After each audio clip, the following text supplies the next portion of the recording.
All right, here we go. Get ready to have a good time. This is exciting, isn't it? All right, we're on. Hello, testing.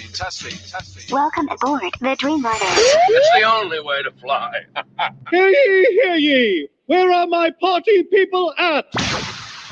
Gary. Here's a young speaker who is really in demand. Don't let that go to your head, Gary. But wait, there's more. See, I'm the guy. He's Gary Meier.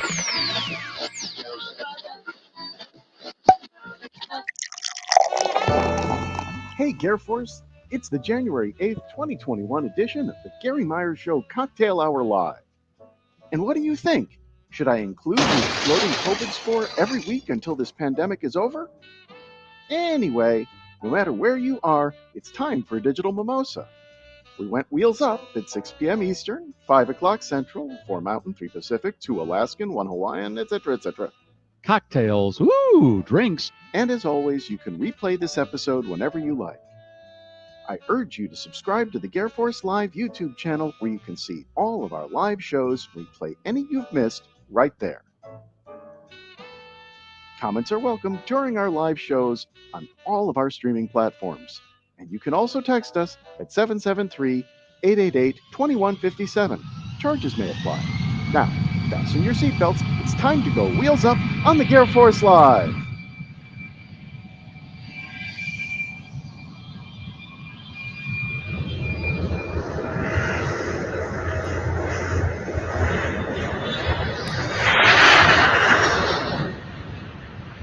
Hey now, how are you all doing?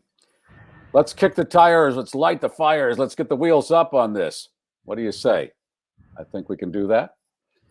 Alan, you want to put up some visuals so we know that we're airborne? There they are. Welcome. And a lot of people already checking in. You got Martin, British Columbia. Martin, always checking in from British Columbia. Kellyanne, St. Louis is checking in. There was a name on there that it's really an odd name, Ariut or whatever. Thank you, whatever that name is. Thank you. The Schnauzer is streaming. Glad to be with you. And I want to do a shout out right at the start here. If Dieter Sturm is listening, he was here last week in the comments. Dieter makes movie magic. He does the snow for movies. And I'm trying to get a hold of you, Dieter, because I want to get you back on the show. The number I have has been disconnected, and I emailed you, but I haven't heard back from you. So Dieter, if you're listening in Lake Geneva, Wisconsin, please get a hold of me, and I want to get you back on and talk about what you're doing. Dieter did the snow for Fargo, the movie Fargo, Planes, Trains, and Automobiles. He's done a lot of snow for a lot of movies and TV shows. I love Dieter. He's an Academy Award winner. Okay, remember on New Year's Eve, you were sitting there thinking, okay, great, 2020 is gone. That dog shit year is over, and 2021 is going to be so much better. And the first weekend, we're already kneecapped. That didn't take long, and that's why we drink on the cocktail show. Well, it's a cocktail show. You have to drink, and I'm ahead of the curve. There's the googly eyes. That's why we drink, because every week seems to have some kind of bullshit that we have to get through, and we're going to do it together. We're all in this together. Johnny from Michigan, thank you for checking in. Doug, Doggy Boy, Walter, Patty, it's all good. Although I have to talk about this. I don't do politics, as you know. You don't come here for politics. And one of the reasons I don't try to get serious is because on Wednesday night after the insurrection, I was watching some of the late night shows and I saw Jimmy Fallon trying to put it in perspective. And I thought, yeah, see, that's why I try to stay away from that. It just looks funny. Unless he did it as Neil Young, it just seems silly. I know he's trying to be passionate about what happened and he can't do the ha-has because it will look out of place. And that's kind of why I stay away from it. But I got to say, wow, that to me was 9/11 dose. But before I get into that, let's bring in Leslie and see what she's drinking. Hey, Gary. I decided to mix it up today. I know it looks like something a 6-year-old would drink, but that right there is an alcoholic beverage. It's sake. It's sake in a box. And it comes with a little straw, just like any juice box should. Mm-hmm. the straw extends. Yes. And I am poking it in there right now. Yes. That's what she said. Ah, And there you go. I am ready. It's you said before the show, it's cold sake. It's not warm sake, it's cold sake, and it's cool sake. And Okay, so that straw is going to shrink because it's cold. It's going to shrink. Get ready. This stuff packs a wallop too. It's like 13.2% alcohol by volume. Great. So That's why we're going to do our little shtickle right now. And then the second part of the show will be my interview with Kerri Kasem. That is pre-recorded because Kerri had some scheduling things. Kerri Kasem is the daughter of famed broadcaster Casey Kasem. Remember American Top 40? American Top 40 still runs all the time. I hear it on Sirius XM. I think it's syndicated on a number of radio stations around the country. So Casey's still around. She's going to talk about what happened in the latter stages of Casey's life. It's not pleasant. I don't know if there's going to be a lot of ha-has on this show, but we got to talk about this stuff. And she is now an activist about when it comes to the point where you are prohibited from seeing a sibling or a parent. There were no laws before she got involved to prevent that. And she's going to talk about what she did when she was not allowed to see her father in the latter weeks and months of his life.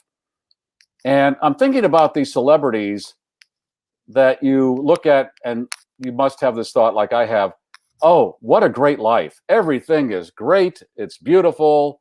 Nothing could go wrong. And then you hear about the end of their life, and it's really sad. And I was talking to somebody today who worked for Michael Jackson, and this guy told me that Michael Jackson would call him at all hours of the day, 4 a.m, and say, hey, Paul, can you get me in this movie? Can you get me a part in this movie? And this guy, Paul, would say, they've already cast the movie, Michael, with Johnny Depp. Yeah, but I could do a better job. And then he said Elizabeth Taylor started calling him because Elizabeth Taylor and Michael had the same Rolodex, apparently. And you're thinking, these are rich Hollywood stars, and their life must be so perfect. And they're just calling people at random to talk because they can't go to Denny's. They can't do the normal stuff. So they're at home living what turns out to be a horrible life. Well, isn't that what we found out so often is they're insulated by all these yes men. Yeah. And so they never really know who a real friend is. So many people just want them for their money and what they can get them, or they want to be in the orbit, but they don't really have somebody who they could, call to help them bury a body kind of friends. It's not what it appears to be in a lot of cases. That's what I'm saying here. And when you hear Kerri tell this story about her father, her mother and father divorced many years ago. And then Casey's second wife turned out to be, according to Casey, not according to Kerri, not very pleasant when Casey was having his health problems. So, okay, we'll get into that in the second half. Hey, Garry, your microphone is hitting the plane on your lapel, which is making it click quite a bit. I'm sorry. The other side. The other side. There you go. I see. When I look at the screen, it's all opposite. Okay, the Concorde is ironically screwing up the Garrforce. There we are. All right, let me get that out of the way there. Do you have your? Oh, I got to get my air filter. Do you have it handy? 3Air Health. The 3airhealth.com air purifier. You wear that around your neck, and that gives you a 4-foot bubble of germs being taken away from you. And we've been wearing those now for several weeks, and the air is fresher just in general. And it's got like a crazy long battery life. Single charge gets you something like 28 hours. So it's not like you go out to the store and it's already running out by the time you get home. No, this thing will last you all day. Yeah, and it doesn't take that very long to charge it up, I noticed. So the website to go and order yours, and you'll get a Garrforce discount if you order, is the3health.com. No. 3airhealth.com. Like I said. 3, the number 3, airhealth.com. That's what I said. Sure. Have some of my juice box. That's what she said. Okay. Let's talk about Wednesday. I got an email from a listener, and she said, I was kind of disappointed that when I turned your show on Friday, you weren't talking about what happened. When I turned the show on Wednesday, you weren't talking about what happened. I opened this today. What happened on Wednesday? Okay, this is no secret. We pre-record Monday, Tuesday, Wednesday, Thursday in advance. Those shows are recorded within 24 hours of when they're posted. And that means if something happens, well, the show's already in the can, and that's the way it goes. We'll catch up to whatever happened afterwards. And if something really spectacular happens, we can go live. And I have to defer to Alan, the producer of this show. Alan, if I wanted to go live at random, how long would that take? I call you, you say, okay, we can be up and running live in what amount of time? About a minute, minute and a half. Minute and a half. So if aliens land, if something like that lands, we're going to go live and talk about it. As long as they don't knock out the internet and the power, right? We're good. Right. If the aliens right. And if the aliens put your microphone on the Concorde there on your lapel, they won't hear you. Okay. Okay. You totally have to take the Concorde off. Yeah, I'm gonna. Right. Okay. Other side. There I'm we looking go. at the screen, and you know how that is when you're in reverse. Yeah. It is. I'm sorry. Let me take the Concorde off as I'm talking. We get a good look at your Band-Aid at least. Oh yeah, that's one of the ones that Ryan from Wisconsin sent me. Cool. What is that? What is that? Emojis. Yeah. Okay. All right. What was I saying? Oh, we can go live in an instant if we have to. Right. Wednesday, as I'm watching it, I thought, okay, this thing is hours long, and we would be running commentary. I'm glad we kind of waited, because in the last 48 hours, we've gotten more images and information. I said earlier today, we do a little tease show on Fridays, and we recorded that yesterday, so we had a little bit of information, and I said that would be, on Wednesday, the perfect situation for a water cannon. I know the water cannon doesn't come out anymore for whatever reason, but if there ever was a reason... Optics. We agree optics may have something to do with that. If there was ever a reason to use a water cannon, Wednesday was the day. You go Captain Phillips on their asses, and as they're coming up the stairs, woo, you're just washing them down. And it looked to be cold, and about a half hour under the water cannon, I think you're going to give up. Yeah. Okay, that's the first optic. How many people were there? I've heard all kinds of estimates. About 30,000 people showed up for this. Obviously, a lot of them, if not every one of them, is not really taking the pandemic seriously. A lot of them didn't have masks on. So let's go with that. They leave Washington, they get on planes, trains, buses, and then they go home, and then they go to stores. And if anybody of them get the virus, now you've got 30, 40,000, say half of them start spreading that. That seemed odd to me, that many people would congregate during a pandemic. But a lot of people have decided this is an a la carte society. I decide what is fact, what is fiction, and what is right and what is wrong. Terrific. I looked at the security as you did on the Capitol building and thought, I've worked at radio stations that had better security, because radio stations know there are a lot of crazy people out there, and whatever goes over the airwaves could hit somebody's ears sideways, and they might go, oh, I don't like that, and they could come down to the radio station and do some harm. That's why radio stations have you buzzed in mostly. As it turns out, a lot of the crazy people actually worked in the radio station. That's for sure. I thought, and maybe you thought this too, that a building like the Capitol building had the best security, where if somebody breaks a window or somebody that shouldn't be there walks in the front door, somebody has a button and they press that button, and then all kinds of security is activated. As it turns out, that's not true. It's the same thing I thought about armored cars, where cash falls out, or cash, where I'm thinking they must have 2 or 3 locks on the back door. If one lock fails, 2 or 3 others will pick up the slack and no money will come out of the back. Well, over the years, we found that that's not true. So everything I know is wrong. Everything seems to be wrong. And I'm thinking, if an Al-Qaeda is watching this, they're thinking, we didn't even have to learn how to fly a plane. We could have walked in the front door. I don't care what side of the political spectrum you're on. Here's what could have happened on Wednesday. We had both sessions of Congress in the same building. If that escalates, where people come in with a lot of guns and massacre half of Congress, this country is in complete disarray, no matter who they kill. That's the part that I'm thinking about and you're thinking about. What's going on here? If that doesn't have the proper security, and then after they break the windows and marching around and walking around in their Viking suit, it seemed like hours where that kept happening. And I see police clumped in one area away from the steps, standing there for a long time. And nothing seems to be happening the way it should be in my mind, and maybe yours.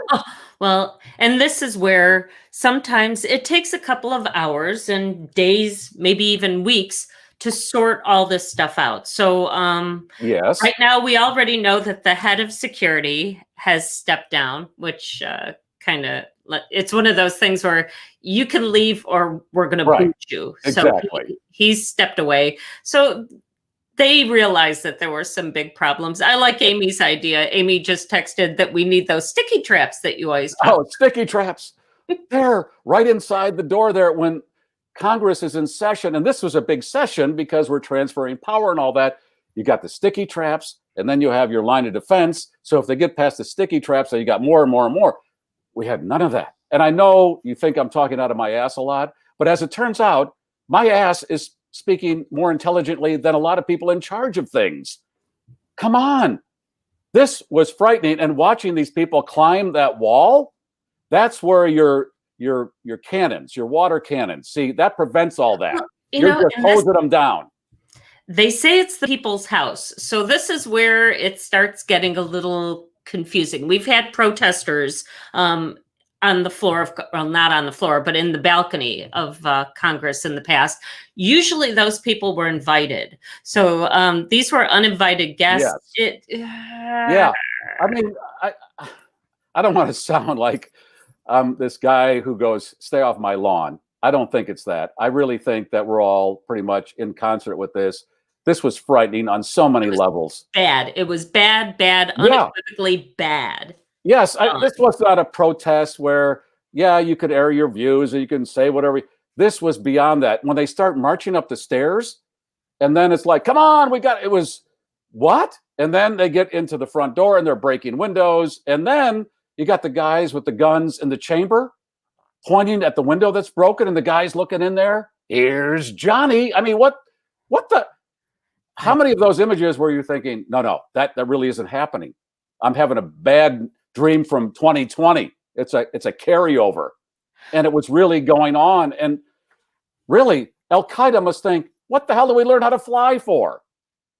The door's open. Like I've been in an alternative universe since last February. We're going on a year now where it just, I'm waiting for the aliens. And look at the scenes we've seen around America for the last 10 months, a year. Yeah. It's crazy town. It is absolute crazy town. Sorry, India. Sorry, China. We're heading on that vying for crazy town status. Yeah. Right now, before this, we only had Florida as a crazy town.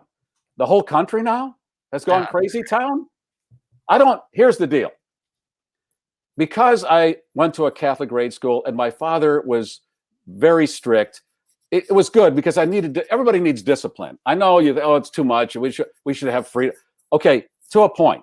Everybody needs discipline. And because the nuns would have beat the shit out of me or my father if I did anything wrong, I kind of stayed in line. I knew what was right and wrong, and I stayed there. And if my father, rest his soul, would have seen me do something like that, if I wasn't caught by the police or punished from anything of that, he would have beaten the shit out of me.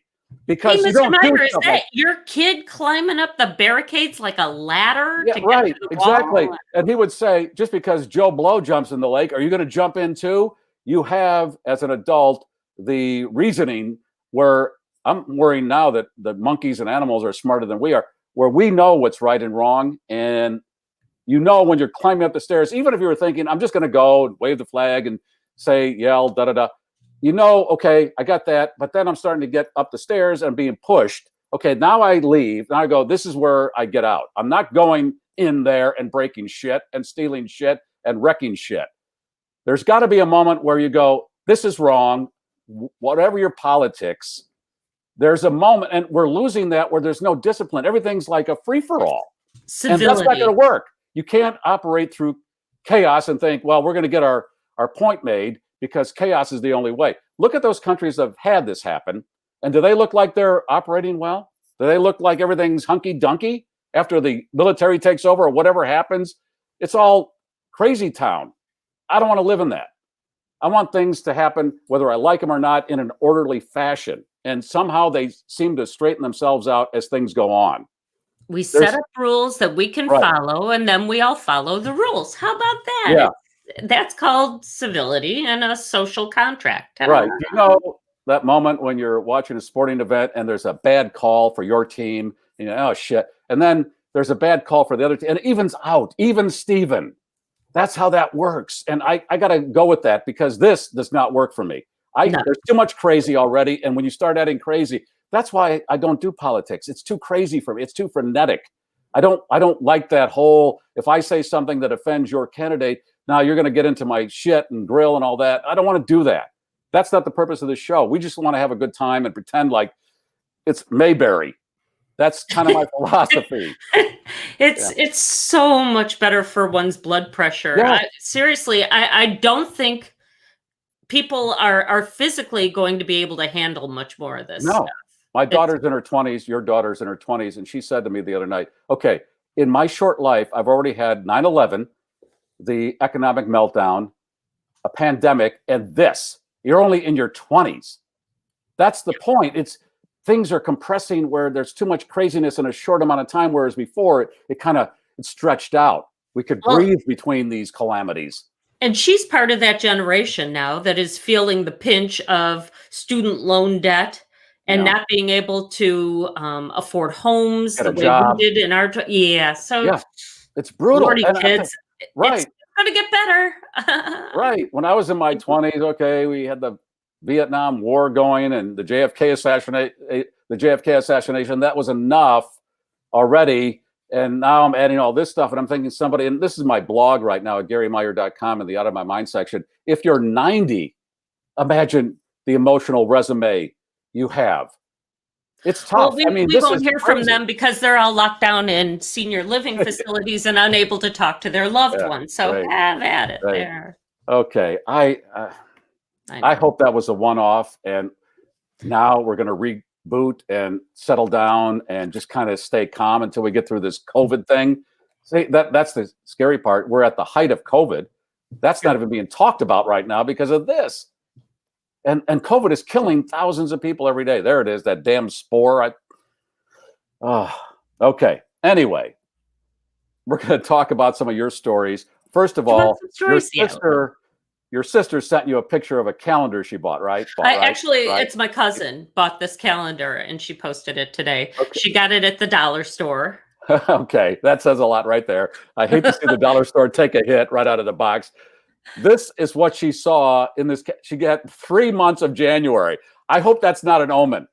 I'm so afraid. And so is she, apparently. So, oh, golly. Thanks, now, Judy. I asked you this before the show. Does it go to February, or is it skipping ahead to April because you got January, which would be January, February, March. Now we're April, which it might be a good thing. April Fool's Day.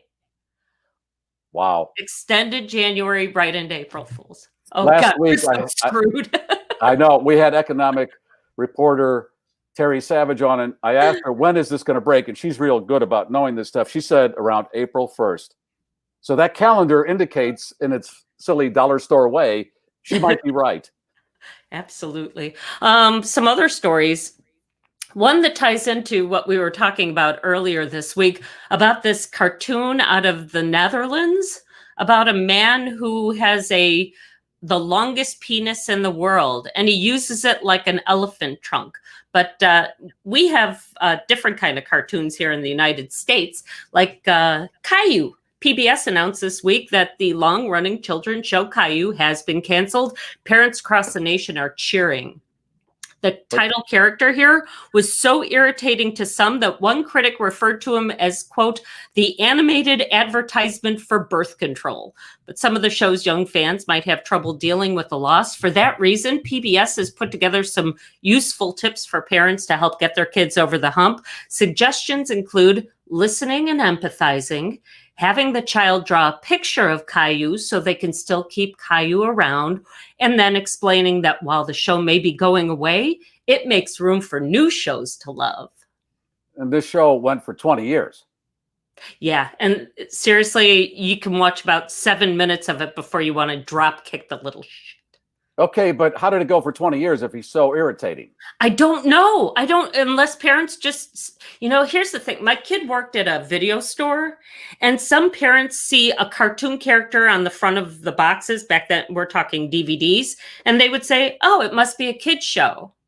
And they were like buying box sets of South Park and anime porno and stuff like that. But I get the feeling a lot of parents see cartoons, put their kids in front of it and go, yeah, have at it. It's a cartoon. Well, hopefully they'll be able to buy that longest penis in the world cartoon set from Denmark. If nothing else, you can find it on YouTube. Woohoo. Fans of the 80s TV show Knight Rider might want to listen up. Kit, the talking car, is up for sale. Its current owner, one David Hasselhoff, has decided to part with the 1982 black Trans Am that made him a star. He's also auctioning off a handful of other personal items, they say. I don't know specifically what those are. The bidding is currently underway with offers well into the six figures, in part because Mr. Hasselhoff is offering to hand deliver the vehicle. It sure isn't because the car actually talks like William Daniels or drives itself. Yeah, it's up to 900,000, you said? Yeah, and I don't know if those are verifiable offers yet. So, but figure if somebody's at 900, somebody else is honestly at 300,000 or 400,000 for Kit. And that's it. Once again, it doesn't drive itself. It doesn't talk to you. Yeah. Okay. And a family in China has agreed to move out of the hospital where they've been squatting for the last 6 years. It started back in 2014 when a man named Tian was admitted to the hospital in Beijing suffering from a variety of symptoms. After several days, he was feeling well enough to be discharged until he got the bill. He accused the hospital of wrongdoing and refused to leave. And then his parents showed up and they refused to leave too. A series of lawsuits followed, and a settlement has now finally been reached. 6 years in the making. The hospital is agreeing to pay the family $73,000, and the family is agreeing to vacate the premises. How do you live in a hospital for a year? Yeah. I mean, how do you do that? Really, think about it.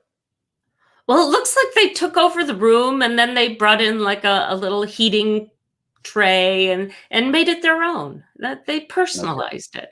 Okay, again, 2 words: water cannon. That's your answer to everything. Hey, taser, water cannon. That's it. Sticky traps, water cannon, Entenmann's raspberry coffee cake for the COVID cure. He's got a variety of options. Oh, and some Tesla. Hey, speaking of that, Tesla tequila. Did you see where Elon Musk is now the richest guy on the planet? He just beat Jeff Bezos. Yeah, and because Bezos you have going, what? Yeah. What? Yeah, you have tequila and a flamethrower. You're going to be the richest guy on the planet. Okay, let's now throw another KFC log on the fire. All right, that's all your stuff? I've got more if you want, but... No, let's see what happens. Oh, first of all, before we get to the conversation with Kerri Kasem, I want to bring on producer Keith, because he has a Casey Kasem story that's, well, not too 1955, but it's not that far back. What's that? Close. Yeah, tell us what happened here. So in my very first job in radio, I was in college and I was working in Huntsville, Alabama. And one of my duties was that when I was running the board, I was supposed to load in American Top 40 with Casey Kasem into the computer, and the music director from the other radio station would always give me like the schedule from that particular episode, which had all the songs and all the commercials that were supposed to play. And every week there was like 5 or 6 artists scratched out, and they were like literally all the black artists in Casey Kasem's top 40. And I asked her about it, and she said, yeah, the owner doesn't want those artists playing on his radio station. So okay. What year was this, Keith? This would have been about 2001, 2002, something like that. Right. Terrific. We're in the 21st century. So let me get this straight. You're listening to this countdown show, and now he goes, it's number 15, da-da-da. And then they do a break, and now number 9. And suddenly a bunch of songs don't even exist on this countdown. Yeah, basically. Okay. And then I said, okay, what if a black artist was the number 1 song? And you said, oh, well, they'd actually have me just take the hook of the song and put it in. So it'd be like, here's this artist with the number 1 song in America. We play like 20 seconds of it, and then that's it. Okay. Bye, everybody. Great. All the single ladies, that's it. Yeah. All the single ladies. Yeah. And that's it. Thank you. And keep reaching for the stars. Yeah. Okay. Let's have this conversation with his daughter, Kerri Kasem. She is the founder of Kasem Cares, and she works with Youth for Human Rights. Here is Kerri Kasem.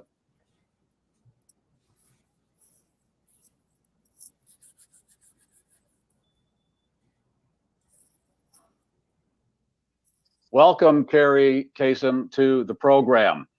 We have a lot to unpack here, and as I mentioned in the introduction, I think just about everybody who is watching this is familiar with your father's work. He was the host of the world-famous American Top 40 throughout the 70s and 80s, and the show still runs in syndication. I know it's on Sirius XM. Is it syndicated on terrestrial radio also? It is. They do the oldies, and it's on tons of AM stations. It's doing very, very well. So I'm really glad they're keeping my father's memory alive, and that people still love the show. I get it on my Facebook and Instagram. I'm listening to your dad's show with my kid, and I love that this whole new generation is listening to my dad. Okay, let's come back to that a little later. Here is why we are really talking. Years ago, when your father passed away, in that section of his life before he passed away, there was a lot of heartache because his wife would not allow you, your family, or his friends see him. And that's why you became an activist, to make sure that doesn't happen in other cases, because you went through hell in your experience with that. Let's start with, he was ill for how long before he passed away? Well, my father was diagnosed with Parkinson's in 2007. And then later diagnosed with Lewy body dementia, which is the worst kind of dementia that you can get.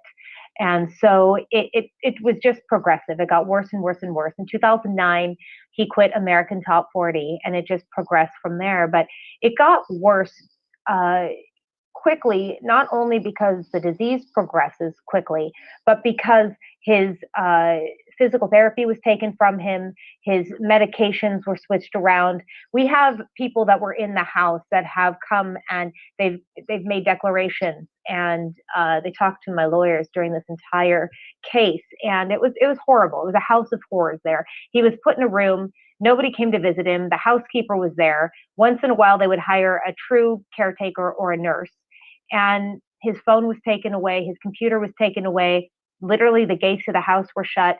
And it wasn't just us kids that were taken from him and kept from him. It was all of his family and all of his friends. So that's where it started, the isolation. And I realized quickly that the cops can't help you because he's in a residential home. So if there's somebody living there says they don't want you in there, then that's it. That it doesn't matter if it's the house you grew up in. It doesn't matter that that was my dad. If it's her house and she says, I don't want this person in there, we could get trespassed. We called Adult Protective Services. They could do nothing either. So when we went to court, eventually after 3 months of not being able to see my dad, and we saw my dad every week, talked to him every day on the phone. When we went to court, I realized very quickly that there are no laws in the United States of America that allow adult children to see their parents if there's an uncooperative caretaker. None, zero. You have no rights. So as I'm fighting in court to see my dad, I'm saying, okay, if I don't win this case, which I was told by my first two lawyers, I didn't have a chance in hell because my dad was married for 34 years and the wife will always win. I fired them. I actually told my family to get out of my way because they believed them. I hired a lawyer that believed in this case and that believed in me. And we continued to fight. It took 8 months, but through that 8 months, here I am doing my radio show and working in LA and then going up to the state capitol to change the law. Because if I wasn't going to win in court, I was going to change the law. I did win. I did win the impossible case that my first two lawyers told me I would never win. I won guardianship over my dad and I changed the law. But it was too late. By the time I had won guardianship, my stepmother had taken my dad to 4 different states hiding him. We found him in Washington State and he was in very, very, very bad shape. When I went to Washington State with my paperwork saying I was the guardian, I realized quickly that you cannot cross state lines with a guardianship. You have to fight all over again. So that's what I did. I got a lawyer up there, started fighting, got my dad 5 weeks later to a hospital, but it was too late at that point. Let me ask you this. What was your relationship with his wife at the beginning of their relationship? When did it turn sour? I mean, she pretended to like us for the first year till my dad asked her to marry him, and it kind of got worse after that. The first, I don't know, maybe year of marriage seemed okay. Like there were certain things I remember that were nice, and she's the first person to get me in the ocean on a boogie board. I remember one time she took us to a toy store and she's like, "Hey guys, pick out a toy," which I thought was so cool. Like, I mean, little things like that. Just she seemed to be friendly in the beginning, and then after that, it went downhill. I mean, we were not allowed at the wedding. She didn't want us there. She made it clear that she would call us the old family, so we weren't part of her family, and that was clear. Okay, but what was your father's reaction to that? Because you were close to him. Yeah. What did he say? I was 9 years old. My brother was 8. My sister was 6. Right. So he said, she's very insecure and it's gonna get better and she's gonna love us. But it was horrible. He kept saying that for years and years and years and years. And I remember, I don't know, I had probably 20 years of dealing with this. My dad was in the car and he had just gotten off the phone with Jean and she had been screaming at him. And we could all hear her screaming at him. And we said, "Dad, when's enough enough? When is this nonsense going to stop?" And he said, we're in his car. I'll never forget this. All 3 kids, all of us. And he says, "It's going to get better."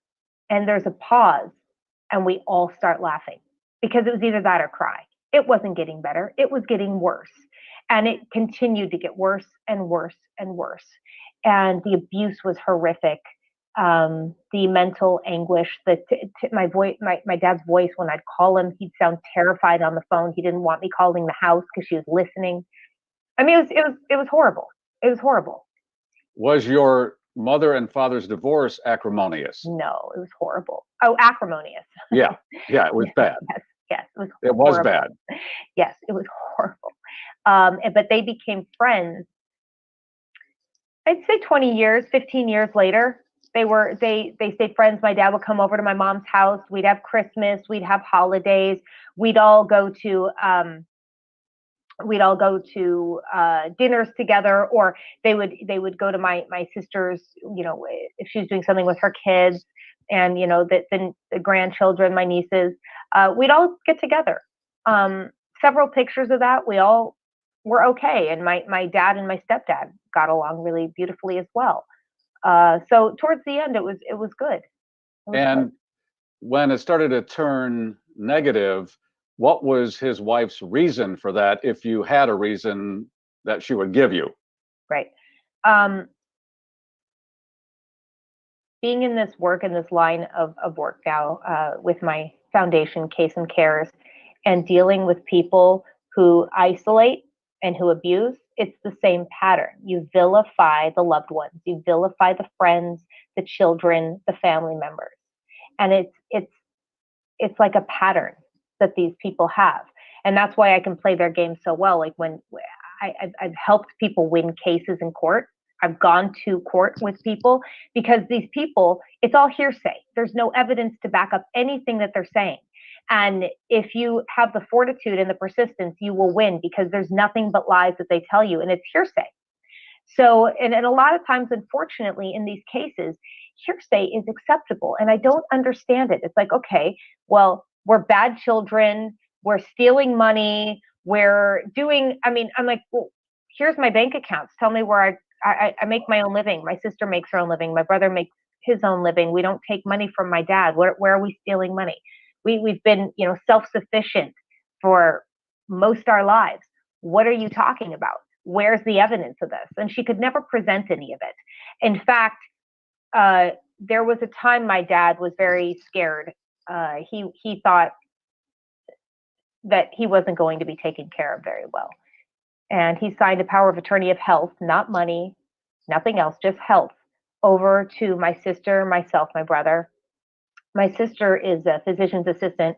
Her husband's a cardiologist at UCLA. So my dad would always run every medication and every doctor by both of them.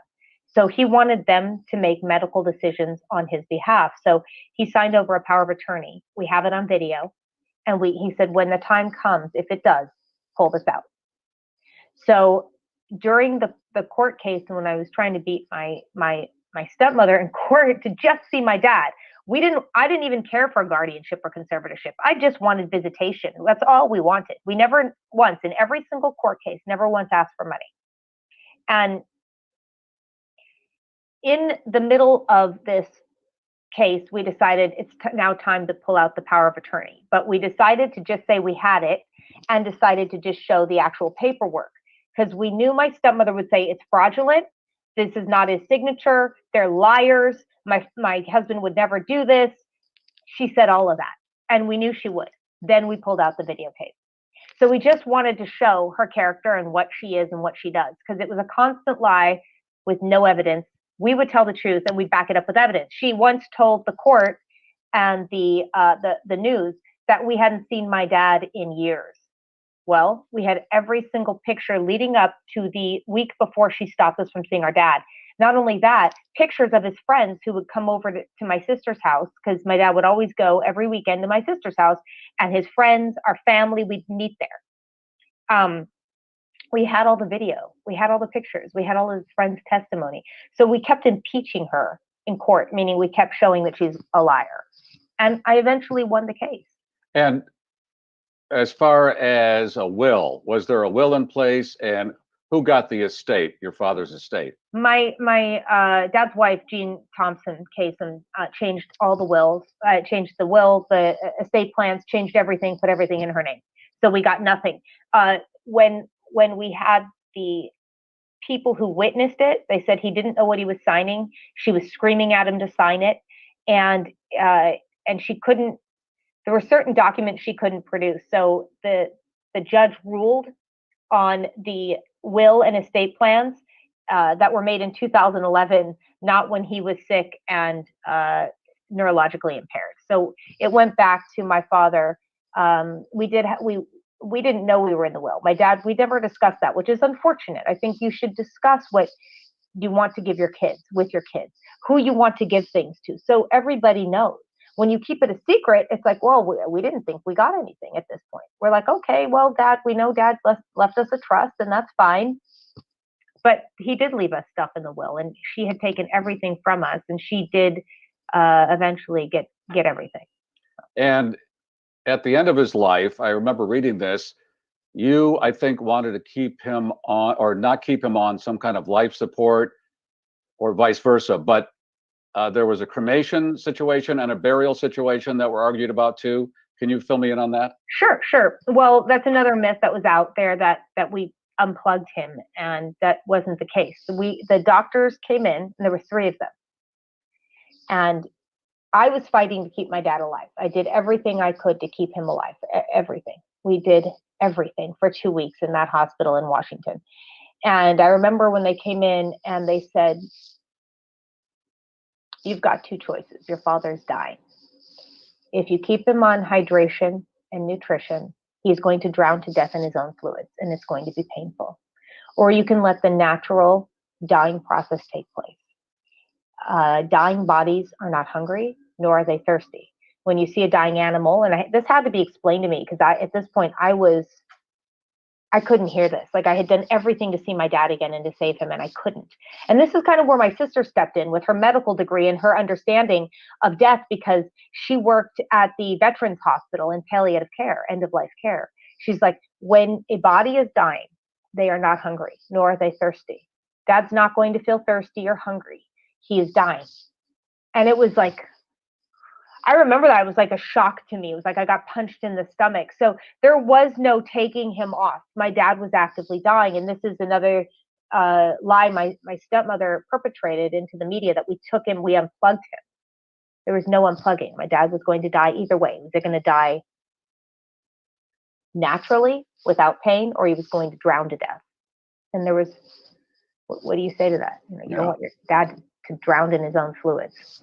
Was there a specification that he wanted to be cremated or buried? How did that get handled? I know he was buried out of the country, right? Yeah, he wanted to be buried in Forest Lawn in Los Angeles, where he lived for 58 years. Mike Kerb, his dear friend, and he was an ex-lieutenant governor of California, and he's the owner of Kerb Records now in Nashville, Tennessee, a massive success and an amazing man. And Mike told my dad, look, I want to pay for your funeral. I want to pay for this. This is what I want to give to you, and they agreed on it. In fact, Mike wrote a letter stating this exact same thing, signed it. When I got signatures from about 30 people. I got statements from people. When my stepmother tried to bury my father in Jerusalem, she was told no. Then she tried to bury him in France. She was told no. Then she took my father's body to Canada, 5 miles away from where her boyfriend grew up, from his house in Canada. And we stopped that there. We got all over the media. We got to Canada. So then she writes a letter with her daughter stating that they're Norwegian and that my father always wanted to be buried in Norway. My father's never been to Norway. They don't play a show in Norway. I mean, if anything, Lebanon, where his entire family was from. But she's burying a man in Norway, lying about her Norwegian background. So we got her own family to write a letter stating they're not Norwegian. We sent all these letters. We sent all these declarations, and they still allowed her to bury him in Norway. And the reason why, they believed her. There was no evidence at all. And when we got on the phone with them, like, why? Well, we believe that she's going to move here and live here and tend to your father's grave. Did she move there? No. Has she had a boyfriend for the past 7 years? Yes. Are they living in my dad's house? Yes. Was her boyfriend driving my father's car everywhere? Yes. Wow. Are there people now who are coming out saying, yes, they were living together while your dad was in another room? We have all this. We have it all. You have a law in the books now in California and other states you've been campaigning in to get this taken care of so it doesn't happen to other people? That's right. So we have, it's called the Kasem Cares Visitation Bill, and my team is amazing. There's no way I could have done this by myself. My stepdad, my lawyer at the time, and Mike Gatto, who was a representative there, took on the bill, and we created it and we got it passed. It took 2 years to get it passed in California. We now have 12 states with 13 bills and 9 other states that have adopted a version of the Kasem Cares Visitation Bill. We have 21 states with 22 bills, and I want it to go federally, and we're going to get all 50 states. So it allows, thank you. It allows a judge to just rule on visitation. So you don't have to go through an entire trial fight over a power of attorney, guardianship, conservatorship. And there's no forced visitation. If mom or dad doesn't want to see you, and they're cognizant about it, then it's no forced visitation. If mom or dad are not able to express themselves or talk, then you look at the history of visitation and the judge can make a ruling there. It's that simple. Who owns the rights to American Top 40 now? I'm pretty sure iHeartRadio. I'm like Clear Channel. So she doesn't have possession of that. I think he sold everything, if I'm not mistaken. I'm not quite sure on everything, but I know that he extended his contract. I think it was 8 years when Ryan Seacrest took over, and Ryan Seacrest took American Top 40. My dad had American Top 20, and they extended his his contract, and he was pretty happy with it. And I'm pretty sure they own it. If I'm not mistaken, I'm pretty sure they own all of it. Well, during a year like we've had with this pandemic, you look for this kind of comfort, and American Top 40 provides that. Whenever I'm in the car, I put it on Sirius XM and just reminisce about the good old days when they were just counting down the hits. Can we end on a lighter note? I hope this is a lighter note, and I'm fairly sure, I don't know for a fact, I'm just going to throw this at you. If you're aware of that outtake that your father has that circulated all over the place about the dog dying, was he amused by that when it got out, or was he upset? He didn't care. He's like, whatever. He's everybody who knows him knows that he's a good guy. And the guy who did that, shame on him, I think, because when you're having a bad day, you're going through a divorce, everybody has their bad moments. But my dad, I always say he's like Gandhi. And then there are other people who said that. Your dad reminds me of Gandhi. He was so loving and caring, and he always had these wonderful anecdotes about life. And he always said, when we'd ask him to buy us things, like, have you heard can I tell a quick story? Do we have time or no? Yeah, go ahead. When I was 16, I thought for sure I'd get a car, right? Growing up in Beverly Hills, I could help, take my brother and sister to school. My friends had cars. Of course I'm going to get a car, right? So I keep hinting at my father about a car, and he tells me, he gives me, leading up to the weeks of my birthday, he tells me, okay, it's silver. And I'm like, okay, silver's okay. It's a good color for a car. He tells me it's metal and it has keys. So on my 16th birthday, my brother and sister are excited. My friends are excited. Even my mom was excited. And we go to my dad's house, and there's a big box sitting in the living room. And I'm thinking, what is this? Maybe my keys are in it. Go to open the box, very heavy. There's styrofoam around it. And my brother and sister come over and help pick this thing up out of the box. And we pull away the styrofoam, and there it is. It's silver, it's metal, it's got keys. It was my brand new typewriter. That's my dad. And it's like, a car? Well, you're not getting good enough grades. How are you going to pay for the gas? And he would always say, if I buy it for you, you won't take care of it. It won't mean anything to you. But if you buy it and you work for it, it will mean something to you. You'll take care of it. You'll have self-esteem. You'll have work ethic. That was my dad. So he was not a big, huge gift giver, but what he gave me was really priceless. These amazing anecdotes in life that we grew up with, and he was right about all of them. And when he made a statement like that, Kerri, did he end it with, and now on with the countdown? Hey, I wanted to kill him. I'm like my typewriter. What is Hey, you were 16. That's too young for a car. Hey, Kerri, continued success on all these issues that you're working on, and trying to change things in that direction with what happened with your father and with your career. I know you're in the broadcasting industry too, so good luck with that. Thank you. And if anybody's going through this or needs help, they're being kept from a loved one, they can always go to kasemcares.org, and we can help you out there. We have a hotline, and we have bills in place and help for you. All right, that's KASEM. Kasemcares.org. Yeah. All right. Thank you, Kerri. Appreciate it. Thank you so much, Garry. All right. Bye. So, life ain't what you think it is with some of these celebrities, huh? Wow. I wonder if his wife, when Casey said, hey, my daughter wants a car, and his wife went, give her a typewriter. I wonder if that was from her too. All right, let me pay homage to my fine sponsors here. Bettenhausen Automotive. This is why we have all this going in Tinley Park and Orland Park, Illinois.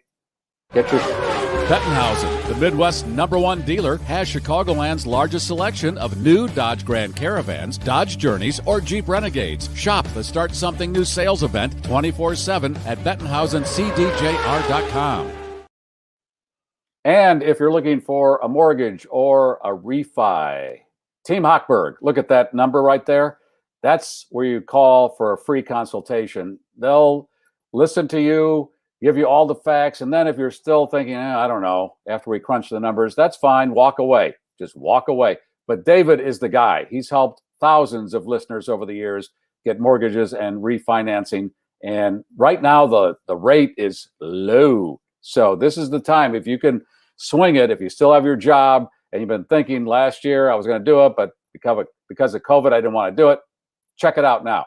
And premium members, thank you for signing up for those extra lengthy shows. And that's what keeps all this going. All right, Leslie, hope you enjoyed that. And how's your box? Insightful. My sake box is, I'd say half full because it's not half empty. Everything. That's right. Damn it. All right. Hey, I should also thank real quick. Thank Cousin Dick for making me custom jewelry to wear on today's show. I appreciate that. My cousin made me this necklace to wear on today. Oh, I thought you said custom Dick. No, that's that cartoon out of the Netherlands. Hey now. Wow, that's a nice. Can we get a close up of that? What is that? I can't. It's wooden, and it has a cutout of a cat in there. Oh, don't look at me so close. There. So you have the air purifier, the A3. I do when I'm not, and I could wear both of them together as a matter of fact. Very nice. 3airhealth.com. 3airhealth.com. And there's a Garrforce discount if you get one. All right, that's it for this week. Thank you for listening. It's time for that complimentary cannoli coming down the aisle. Here it is. Look at it. It's nice. It's beautiful. Gary, do you want to play the audio? That, wait a minute. Yes, I'm sorry. Get down on the phone. Get down on the phone. Kerri referred, and this has been around for many years, where Don was recording the show and he stumbled and he got pissed off. And because the show is recorded, I'm thinking, well, you can clean it up. What's the big deal? Now that I know he was going through this very ugly divorce, that kind of adds to why he was so sensitive about everything. So let's play, for those of you who have not heard this, let's play the piece where he goes ape. We're up to our long-distance dedication. And this one is about kids and pets and a situation that we can all understand, whether we have kids or pets or neither. It's from a man in Cincinnati, Ohio. And here's what he writes. Dear Casey, this may seem to be a strange dedication request, but I'm quite sincere, and it'll mean a lot if you play it. Recently, there was a death in our family. He was a little dog named Snuggles, but he was most certainly a part of... Let's go start again. From coming out of the record. Play the record, okay? Please. See, when you come out of those up-tempo goddamn numbers, man, it's impossible to make those transitions. And then you got to go into somebody dying. You know, they do this to me all the time. I don't know what the hell they do it for, but goddamn it, if we can't come out of a slow record, I don't understand it. Is Don on the phone? Okay, I want a goddamn concerted effort to come out of a record that isn't a fucking up-tempo record every time I do a goddamn death dedication. Now, make it. I also want to know what happened to the pictures I was supposed to see this week. Because last goddamn time, I want somebody to use his fucking brain to not come out of a goddamn record that is that's up-tempo, and I got to talk about a fucking dog dying. Never heard it. Uncut. This is the swears actually like I know on the radio we would play it, we'd have to bleep out the swears, and the internet we don't do that. That's the beauty, and that's the payoff. You want to hear him swearing. And now that I know he was going through this ugly divorce, now I know why he was a tinderbox. Now, speaking of that, we record Monday through Thursday, and if producer Keith took all of the edits that we have and put him out on his own, he'd really screw us over, because I know he must listen to the show and go, God, I thought these two were professional. Oh, I've got a file. Could screw us. Yeah, he could screw us. He really could. Love you, Keith. When you know you're recording, it's a different mindset. And when you stumble, you go, okay, we'll make that clean. And we have had those, although Keith has missed a few of those edits, and they go out. And then listener Matt is listening and go, hey, there's an edit there that you missed. And okay, but that's what happens. What are you going to do? All right, that's it. Thanks for listening. Have a great weekend. Let's show the cannoli now. Look at that cannoli. Oh, I want to put my tongue right in that cannoli, don't you? I do. Take it. It's complimentary. What about the schnauzer? I've been getting a lot of text on my phone about tell Leslie to power wash. You're kind of breaking up here, Gary. I've been getting a lot of text telling me to power wash the schnauzer. What do you want to do with it? Oh, well, if you want to power wash schnauzer, I was going to say, like Don, get your schnauzer on the phone.